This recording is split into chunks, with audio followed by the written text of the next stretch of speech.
अफसर अपने साथ जितने लोग काम कर रहे हैं कि भाई उनको उसने जो उनका हक दिया है वो दिया है कि नहीं, जो उसके बस में था।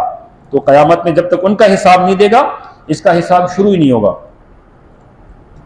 वरफ़अ बअदकुम फ़ौक़ बअदिन दरजात, अल्लाह पाक ने दुनिया में मुख्तलिफ लोगों के मुख्तलिफ दरजात बुलंद फरमाए हैं। किसी को बीमार किया, किसी को सेहत दी, किसी को छोटे ख़ानदान में पैदा किया, किसी को बड़े ख़ानदान में पैदा फरमाया, किसी को सोने का चम्मच मुंह के दे के पैदा फरमाया, किसी को गुर्बत की हालत में पैदा फरमाया। किस लिए? लियब्लुवकुम फीमा आताकुम, ताकि अल्लाह पाक आजमाए तुम लोगों को। जो कुछ अल्लाह ने तुम्हें दिया, कम दिया कम में आजमाए, ज्यादा दिया ज्यादा में आजमाए।